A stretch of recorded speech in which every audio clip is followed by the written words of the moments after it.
In ancient times, the terms Israelite and Jew were used to describe different groups of people, and understanding the distinction between the two is key to understanding the history and identity of the people of Israel.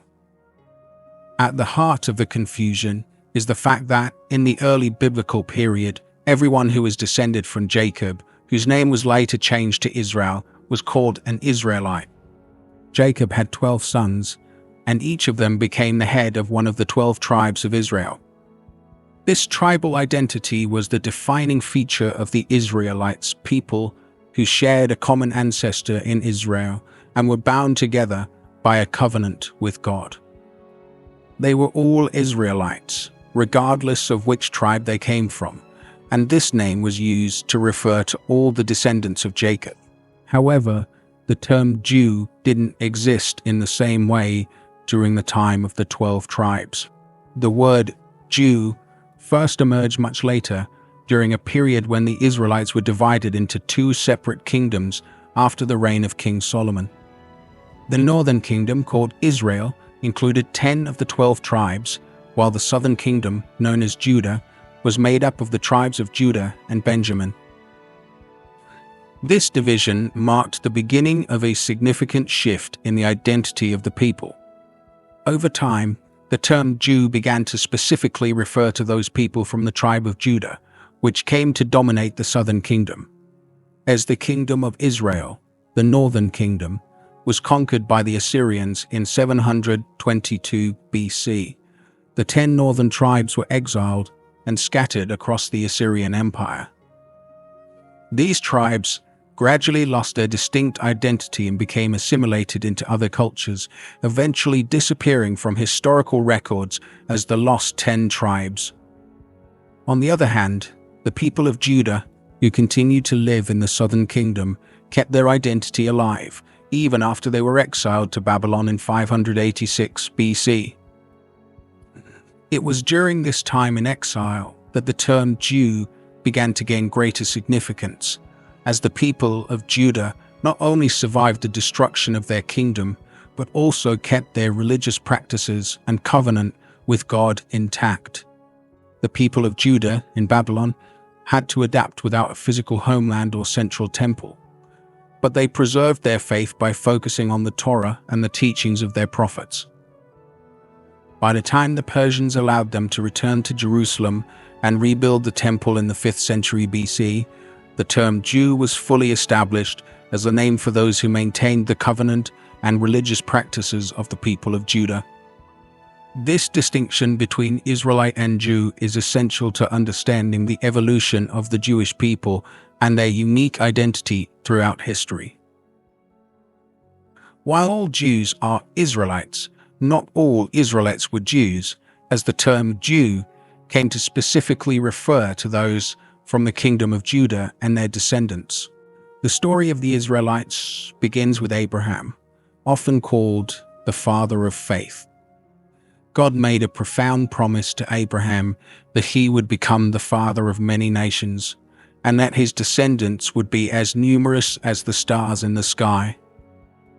This promise was not just for Abraham, but for his son Isaac, and eventually for Isaac's son Jacob, who is a central figure in understanding the terms Israelite and Jew. Jacob, who was later renamed Israel, became the father of the 12 tribes of Israel. These tribes were the foundation of the nation that would bear his name. The transformation of Jacob's name into Israel is a pivotal moment in biblical history. In Genesis 32, Jacob wrestles with an angel, and it is at this moment that God gives him a new name, Israel, meaning one who struggles with God. From that point onward, Jacob's descendants would be known as the Israelites, and the 12 tribes that sprang from his sons would form the core of the Israelite people. Each of the 12 sons of Jacob became the leader of one of the tribes, and these tribes would live together as one people under God's covenant. The covenant God made with Israel was one of promise and purpose. God declared that the Israelites were his chosen people, set apart to fulfill his divine plan. The land promised Abraham and his descendants was a central part of this covenant, and the Israelites' identity was closely tied to both this land and their relationship with God. As descendants of Jacob, the Israelites were not just a family or a nation. They were a people who had entered into a special relationship with God, one that was built on faith, obedience, and the keeping of His laws. It's important to note that at this stage in the biblical narrative, everyone who descended from Jacob was considered an Israelite. Whether they were from the tribe of Judah, Levi, Ephraim, or any other tribe, they were all part of the larger community known as Israel. The term Israelite was used to describe the entire group of people who traced their lineage back to Jacob. This collective identity was the foundation of the Israelite nation. However, as time passed, the term Israelite became more complicated. After the reign of King Solomon, Israel was divided into two kingdoms: the northern kingdom, which kept the name Israel, and the southern kingdom, called Judah. The identity of the people in Judah became more closely associated with the term Jew, which eventually replaced the broader identity of Israelite for many. Still, the core identity of being an Israelite, with its roots in Jacob and the covenant with God, remained central to the story of the Jewish people. The division of the Kingdom of Israel after King Solomon's reign had profound consequences for the identity of the people of Israel and their connection to the land. Around 930 BC, internal conflicts between the northern and southern tribes led to the separation of the kingdom into two distinct entities: the northern kingdom, which retained the name Israel, and the southern kingdom, called Judah. This division set the stage for the emergence of different identities and the eventual evolution of the term Jew. The northern kingdom, Israel, consisted of 10 tribes, including Ephraim, Manasseh, and Issachar.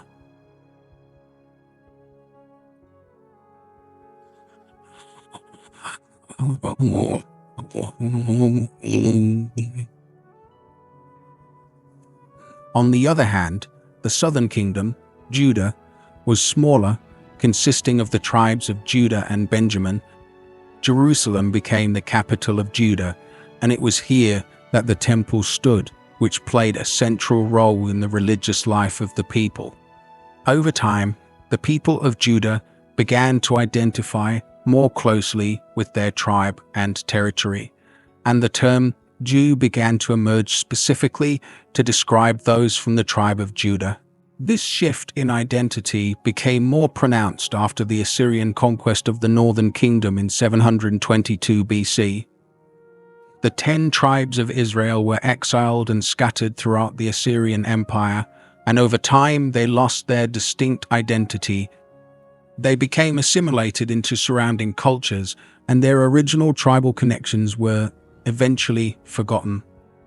These tribes became known as the Lost 10 Tribes of Israel.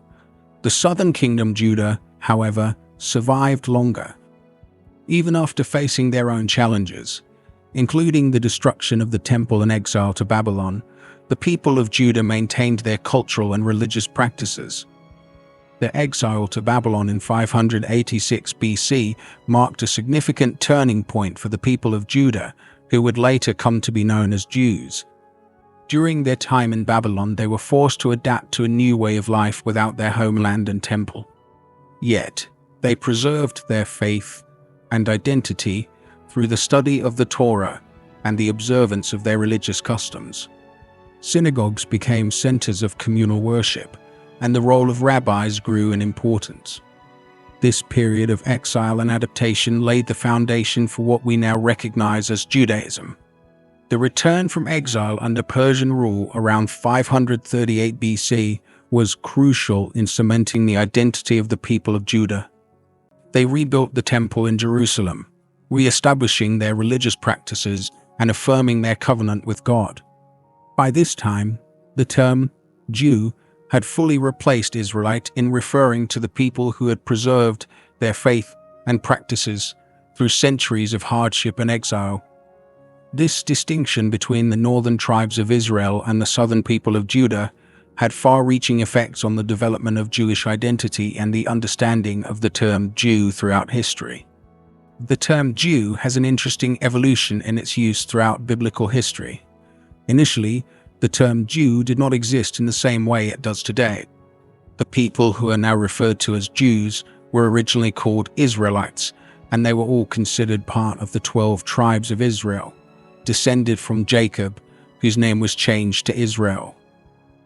However, the name Jew came to be used specifically for the people from the tribe of Judah, one of the 12 tribes, and this happened after the division of the United Kingdom of Israel. After King Solomon's reign, Israel was divided into two kingdoms: the northern kingdom of Israel, which consisted of 10 tribes, and the southern kingdom of Judah, which included the tribes of Judah and Benjamin.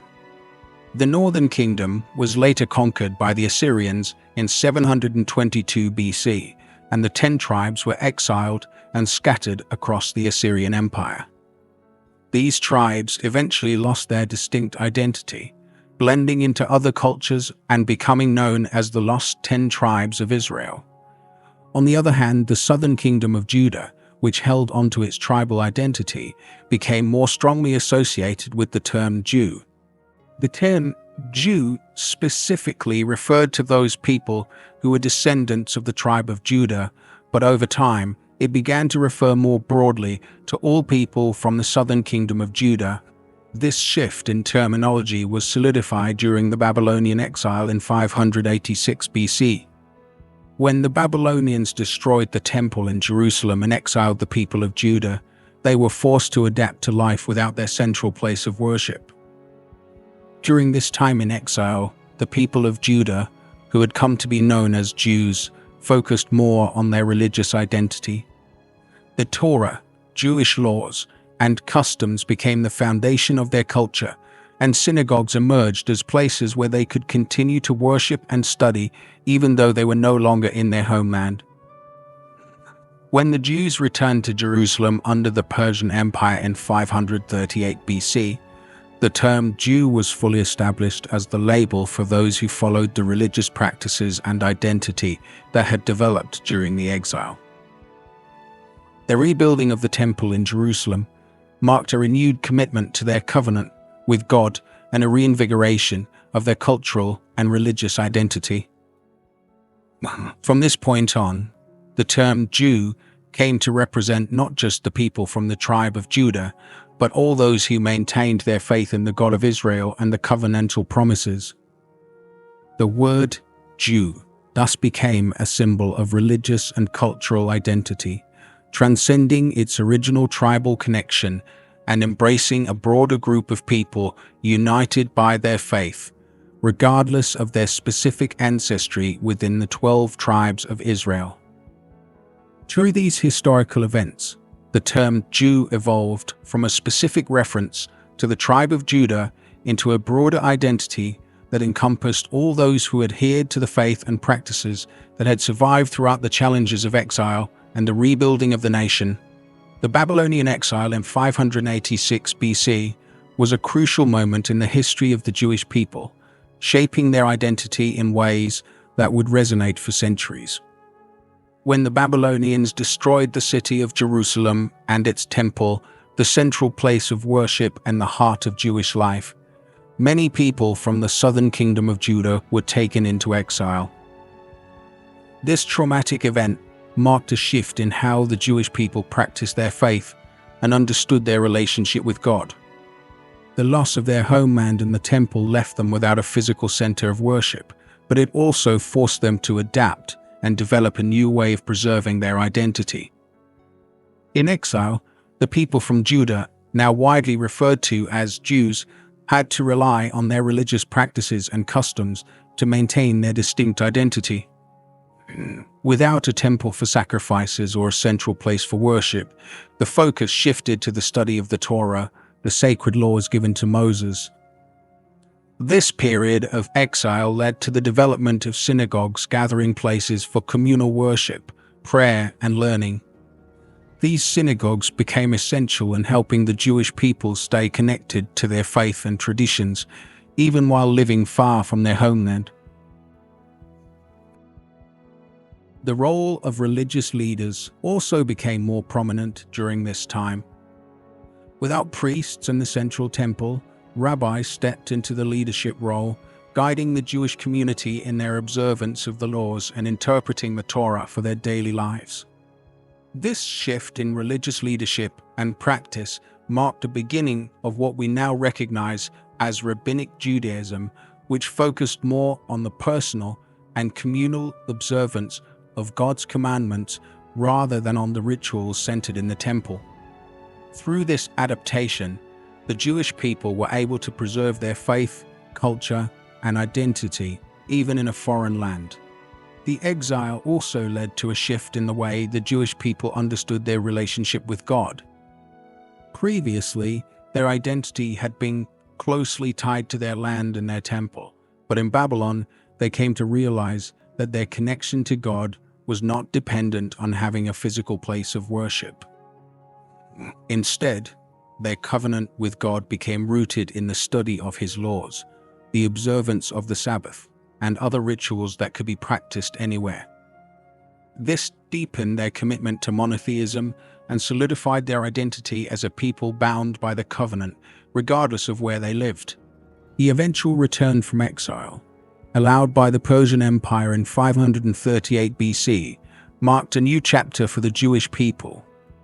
When they returned to Jerusalem, they rebuilt the temple, but the experience of exile had forever altered their understanding of faith and community. The identity of the Jewish people, now fully established as Jews, was no longer just about their tribe or their homeland. It was about their shared religious practices and covenant with God. The experience of exile and return reinforced the resilience of the Jewish people and their unwavering commitment to preserving their faith and traditions, no matter the circumstances. The fate of the 10 northern tribes of Israel after the Assyrian conquest in 722 BC is one of the most significant and mysterious chapters in the history of the ancient Israelites. When the Assyrians conquered the northern kingdom of Israel, they exiled the 10 tribes and scattered them across their empire. Over time, these tribes became assimilated into the surrounding cultures, and their distinct identities were lost. These 10 tribes, often referred to as the lost 10 tribes of Israel, disappeared from the historical record, and their fate has sparked curiosity and speculation for centuries. The loss of these 10 tribes was a defining moment for the people of Israel. While the southern kingdom of Judah managed to survive the Assyrian invasion and maintain its identity, the northern kingdom's fall had more lasting consequences for the 10 tribes. With no central leadership, no kingdom, and no land to call their own, the people of Israel in the north were scattered, and their identity as a distinct people was gradually erased. They became absorbed into the Assyrian Empire and, later, into other empires that followed. Their traditions and religious practices were diluted as they mingled with other nations and peoples. The concept of the lost 10 tribes has remained a powerful theme in Jewish, Christian, and even Islamic traditions. Many religious texts, including the Bible, speak of the eventual return and restoration of these lost tribes. Prophecies, especially those in the books of Ezekiel and Isaiah, speak of a time when God will gather His scattered people and reunite Israel and Judah into one nation. For centuries, this prophecy has fueled hopes for a restoration of the 10 tribes, even though no concrete historical evidence has emerged to identify their whereabouts. While the 10 northern tribes were lost to history, the people of Judah, who remained loyal to their faith and practices, continued to carry the legacy of Israel. The southern kingdom of Judah, despite facing its own trials and eventual exile to Babylon, preserved its connection to the land, the temple, and the covenant with God. The people of Judah, who would later be known as Jews, kept their identity alive through the study of the Torah, the observance of religious laws, and the worship of God. Over time, the story of the 10 lost tribes became more than just a historical event. It became a symbol of hope and restoration. The belief in their eventual return helped shape Jewish thought and identity, reinforcing the idea that, despite the challenges and exiles, Israel's covenant with God would remain intact. This hope of reunion and restoration continues to influence Jewish culture and religious belief today, serving as a reminder of the enduring promise that God made to the people of Israel. The return of the Jewish people from Babylonian exile in 538 BC marked a turning point in their history, both spiritually and culturally. After years of living in a foreign land, without their homeland or temple, the Jewish people were granted permission by the Persian Empire under King Cyrus to return to Jerusalem. This moment was deeply significant, as it gave the exiled Jews the opportunity to rebuild what had been lost: their temple, their city, and their way of life. However, this return was not simply about physical restoration. It was about renewing their covenant with God and re-establishing their identity as a people chosen to follow His laws and teachings. The return from exile was a time of both hope and challenge. While many Jews eagerly returned to Jerusalem to rebuild the temple and restore their worship practices, not all of them chose to return. Some stayed behind in Babylon, where they had settled and prospered over the decades. This resulted in a Jewish diaspora that spread further, leading to the establishment of Jewish communities outside of the land of Israel. The Jews who stayed behind continued to maintain their faith and identity, ensuring that Jewish traditions and customs would continue to flourish, even far from their ancestral homeland. The rebuilding of the temple in Jerusalem was a monumental task, but it was essential to the re-establishment of Jewish religious life. The Second Temple became the center of Jewish worship once again, and it symbolized the restoration of the relationship between the Jewish people and God. Yet, even with the physical rebuilding of the temple, the experience of exile had profoundly impacted the Jewish people. They had come to realize that their faith and identity were not solely dependent on the land or the temple. Instead, their covenant with God, their adherence to the Torah, and their religious practices transcended geographical boundaries. This realization laid the foundation for the development of Rabbinic Judaism, a form of Judaism that would thrive long after the destruction of the Second Temple in 70 AD. In the post-exilic period, Jewish religious leaders, known as rabbis, took on greater roles in guiding the community and interpreting the Torah. Synagogues, which had emerged during the exile, continued to play an essential role in Jewish life, serving as places for worship, study, and community gatherings. Focus on the Torah, prayer, and personal observance of religious laws became the central components of Jewish identity. The return from exile also reaffirmed the resilience and endurance of the Jewish people. Despite centuries of hardship, persecution, and displacement, the Jews held on to their faith and their sense of being a chosen people. This period marked a new chapter in their history, one that was not solely defined by the land or the temple, but by their unwavering commitment to the covenant with God. The Jewish people, now more determined than ever, were ready to carry forward their traditions and faith for generations to come. The distinction between the terms Israelite and Jew offers a profound understanding of the enduring legacy of the Jewish people and their identity. While all Jews can trace their heritage back to the Israelites, not all Israelites were considered Jews, especially after the division of the kingdom and the scattering of the northern tribes. The fall of the northern kingdom of Israel and the exile of the 10 tribes in 722 BC left a gap in the identity of the Israelite people, with the tribes gradually blending into surrounding cultures. Yet, The people of Judah, who remained loyal to their faith and customs, became known as Jews, and their identity endured through centuries of trials, including the Babylonian exile. The Jewish people's survival and resilience, despite centuries of hardship, persecution, and displacement, provide a powerful testimony to the strength of faith, culture, and identity. Through the exile, they learned that their connection to God and their covenant with Him was not dependent on a physical land or a temple, but could be preserved through study, worship, and observance of the Torah. This adaptability allowed them to thrive in foreign lands, maintaining their traditions and values even in the face of adversity.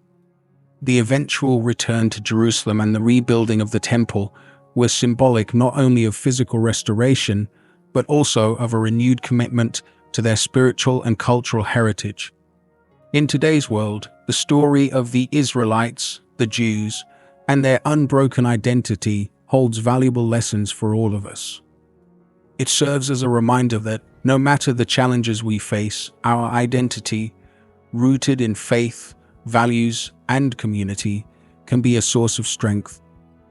The Jewish people's ability to endure and rebuild after centuries of exile and oppression underscores the importance of holding onto our principles and traditions no matter where life takes us. Whether we are part of a specific religious or cultural group, or simply individuals navigating the complexities of modern life, there is great wisdom in knowing that our true identity is not defined solely by external circumstances, but by our connection to something greater than ourselves, our faith, our heritage, and our shared values. Just as the Jewish people emerged from exile with a renewed commitment to their faith, we too can find strength in the face of adversity. Whether we are rebuilding after personal loss, overcoming challenges in our communities, or simply striving to stay true to our core beliefs in a rapidly changing world, the lessons of the Israelites' journey remind us of the power of resilience, unity, and faith. Through it all, we can hold on to the enduring hope that no matter how far we may feel from home, our sense of identity and purpose can guide us back to what truly matters.